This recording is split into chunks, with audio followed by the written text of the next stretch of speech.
Imagine a religion that preaches compassion, empathy, and freedom of self. What religion comes to mind for you? This should be important to everyone because we live in a world containing a multitude of spiritual and religious beliefs, and understanding them better can allow us to live more peacefully.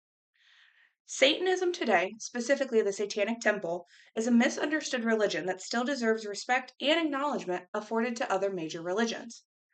To further understand this, we will first look at how the religion of Satanism provides a sense of community like other major religions, how the Satanic Temple has improved the lives of others, not just its followers. And finally, we will debunk some of the myths surrounding Satanism today that keep it ostracized from other religions. To begin, the religion of Satanism, like most major religions, provides a sense of community for its followers.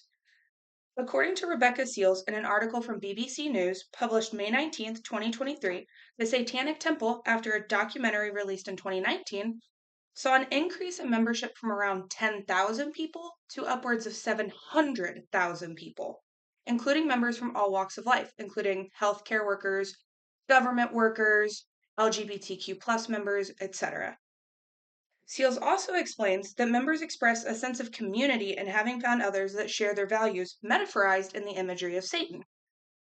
Here we can see a picture of a SatanCon gathering.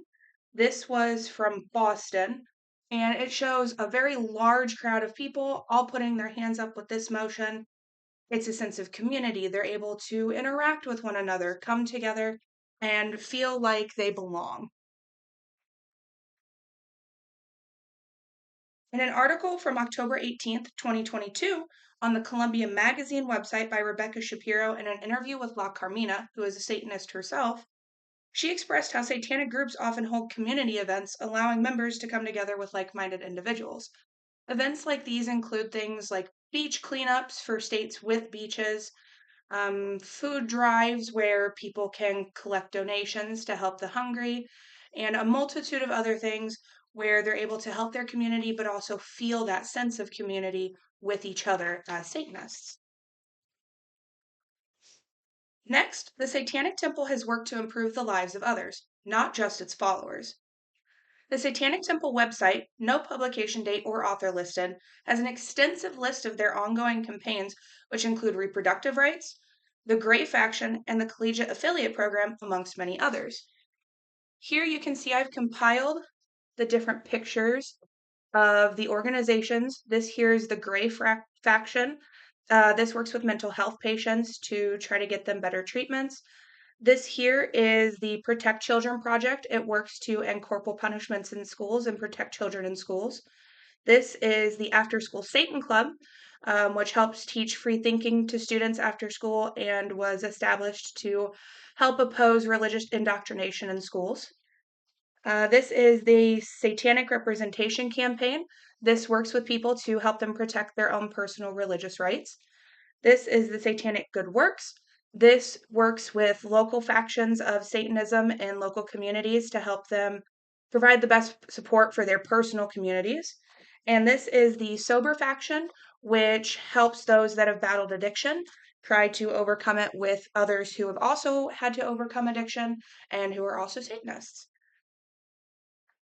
According to Matthew Collin in an article on Politics and Rights Review published April 8, 2025, the Satanic Temple has actively invoked legal action as well, like in 2015 when a clinic tried to talk a woman out of an abortion in St. Louis. That is actually when the Satanic Temple established their religious reproductive rights campaign, and they took it to the courts to show that that clinic who was trying to talk the woman out of an abortion was infringing on her religious rights. And they've taken many other legal actions as well, especially since the dismantling of Roe v. Wade in the Supreme Courts. Also, according to Colin, the Satanic Temple has partnered with other groups and communities, such as the LGBTQ plus community, to act as advocates and support their initiatives. They're often seen in LGBTQ plus events, marches, parades, pride events throughout the year, and it gives them the opportunity to partner with other like-minded individuals and partner with other groups that may also need help in trying to speak for themselves and talk about their beliefs. Finally, there are a multitude of myths that surround Satanism that keep it ostracized from other major religions. A CNN Chrissy Stroop's article published on the Open Democracy website February 14th, 2024, Satanism is also often tied to the abuse of women and children in occult practices, and this was seen most intensely during the Satanic Panic of the 80s and 90s. The Satanic Panic was actually a way to push a specific agenda, especially against LGBTQ plus members, but it was heavily tied to occult practices and pedophilia, and so Satanism got kind of a bad rap for that because it was pushing those occult practices that they're, sacrificing women and children, they're abusing them to please their deity. Tricia Escobedo, in her article on the CNN website published December 11th of 2015, also addressed the myth that all Satanists actually worship the devil.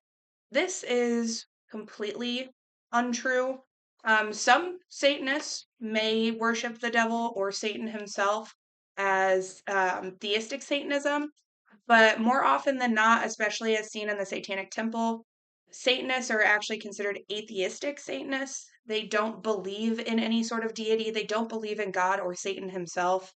They use Satan as a metaphor for their beliefs, like rebellion, standing up against injustice in government, freedom of self, compassion, empathy, things like that. They use the imagery of Satan, but they don't actually believe in Satan himself, so they're not devil worshippers.